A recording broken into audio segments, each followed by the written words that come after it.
వేదవ్యాస్ గారిని మాట్లాడవలసిందిగా ప్రార్థిస్తున్నాము. ఓం నమో వెంకటేశాయ. గోవింద గోవింద గోవింద. అన్నమయ్య అంటే ఏంటో రుచి చూశాం. రామదాసు అంటే రసరమ్యంగా ఆస్వాదించాం. షిరిడీ సాయిని సాక్షాత్తుగా సందర్శించాం. నట సామ్రాట్ వారసుడు మన అక్కినేని నాగార్జున గారు తప్ప ఇటువంటి పాత్రలు ఎవరూ చేయలేరు. ఇది జగమెరిగిన సత్యం. మళ్ళీ ఇంకొక భక్తి రసాత్మక చిత్రం జేకే భారవి కలం నుంచి జాలువారితే అది హతీరాం బాబా గారి దివ్య చరితం ఓం నమో వెంకటేశాయ రూపంలో దర్శకేంద్రులు రాఘవేంద్రుల వారు దీన్ని మనకు అందించారు. మహాభక్తవరణ్యులు మహేష్ రెడ్డి గారు దీన్ని మాకు సభక్తికగా సమర్పించారు. ఇందులో ఎక్కువ పాటలు రాసే భాగ్యం నాకు లభించింది. ఎన్ని పాటలు రాశానంటే శ్రీ వెంకటేశ్వర స్వామి వారి సన్నిధిలో నేను సేవ చేస్తున్నాను కాబట్టి తనివి తీరా ఇంకా రాయిరా ఇంకా రాయిరా ఇంకా రాయిరా అని ఎన్ని పాటలు రాయించాను. ఇందులో చాలా పాటలు రాశాను. అత్యద్భుతమైనటువంటి పాటలు. దర్శకేంద్రుల వారి నుంచి ఒక ఆజ్ఞ వస్తుంది, ఫలానా ఈ సన్నివేశానికి ఒక పాట కావాలని.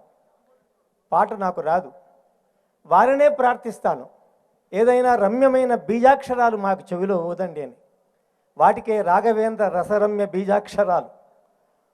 వారు ఈ పాటకు ఏం కావాలో మళ్ళీ చెబుతారని పూజ చేస్తున్న సందర్భంలో ఒకరోజు మళ్ళా ఫోన్ చేసి ఈ పాటకు కావలసినటువంటి బీజాక్షరాలు ఇవి అని ఆ బీజాక్షరాలు మాకు అందిస్తారు. వెంబడే కవి స్పందిస్తాడు. ఎన్ని పాటలు రాయించారండి అబ్బా. ఇందులో ఎందరు మహాకవులు రాశారు. పాటలు వింటున్నారు, పులకించిపోతున్నాం.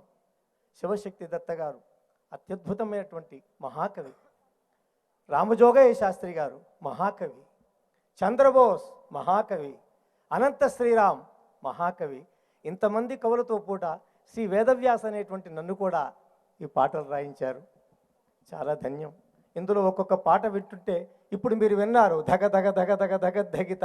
ఆ పాట రాసే ముందు ఒక ఆజ్ఞ ఇచ్చాడు, ఈ పాటలో ఎవరికి ఒక ముక్క కూడా అర్థం కాకూడదు. ఏం రాస్తావో రాయన్నారు. ఒక్క ముక్క కనుక అర్థమైతే ఈ పాట ఓకే చేయను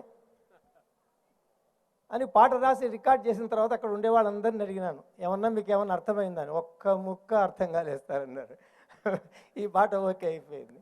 అంటే ఆ సన్నివేశ సంబంధమైనటువంటి ఆ భాషను అలా ఉపయోగించమని వారు కోరుకున్నారు. ఇంకొక పాట చెప్పారు, ఇందులో అర్థం కాని మాట ఒకటి ఉంటే ఓకే చేయనన్నారు. ఒక ఏ మాటకు మాట అర్థం కావాలి. ఇట్లా వారు ఒక తుమ్మెద ఉంటుంది, అది ప్రపంచంలోకి వెళ్ళి పూవనంలోకి వెళ్ళి ఎక్కడెక్కడ ఏ పువ్వులో తీయనైన మకరందం ఉంటుందో దాన్ని తీసుకొని ప్రపంచానికి అందిస్తుంది. అలాగే మా దర్శకేంద్రుల వారు శబ్ద ప్రపంచంలో ప్రవేశించి ఏ కవి ఏ పుష్పం ఏ కవితా పుష్పంలో ఏ మకరందం ఉందో దాన్ని స్వీకరించి మీకు అందించేటువంటి దిట్ట. ఇటువంటి ఈ సందర్భాన్ని ఏమని పొగడేది? ఒకటే, దర్శకేంద్ర రాఘవేంద్ర రమ్యం నవరసాత్మకం ఓం నమో వెంకటేశాయ చిత్రం జయతు శాశ్వతం. అక్కినేని నాగార్జున మహానట మహాద్భుతం. అక్కినేని నాగార్జున మహానట మహాద్భుతం. ఓం నమో వెంకటేశాయ చిత్రం జయతు శాశ్వతం. స్వరవాణి కీరవాణి సంగీత సుసమర్చితం.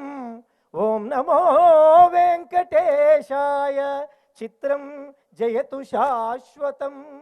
మహేష్ రెడ్డి మహాభక్తి ప్రదీపకం. ఓం నమో వెంకటేశాయ చిత్రం జయతు శాశ్వతం. శ్రీ సాయి కృపా సుందర చిత్ర బృంద సుచిత్రితం చిత్రబృంద సుచిత్రితం ఓం నమో వెంకటేశాయ చిత్రం జయతు శాశ్వతం ఓం నమో వెంకటేశాయ చిత్రం జయతు శాశ్వతం ఓం నమో వెంకటేశాయ గోవింద గోవింద గోవింద. ధన్యవాదాలు వేదవ్యాస్ గారు.